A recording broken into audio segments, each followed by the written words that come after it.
કમોસમી વરસાદથી અસરગ્રસ્ત ખેડૂતોની વચ્ચે મુખ્યમંત્રી શ્રી ભૂપેન્દ્ર પટેલ સ્વયં મેદાનમાં ઉતર્યા।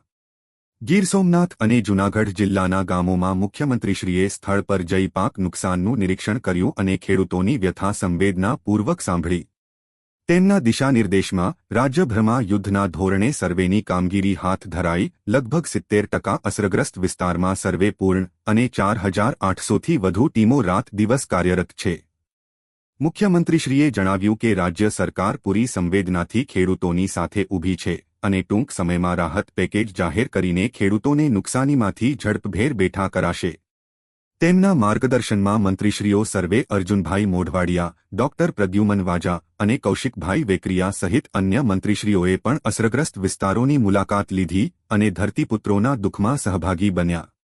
રાજ્ય સરકારની આ સંવેદનાશીલ કામગીરીથી ખેડૂતોમાં વિશ્વાસનો નવો સંદેશો પ્રસરી રહ્યો છે તેમ યાદીમાં જણાવેલ છે। VI Jikani, chief editor, Rajvansh news.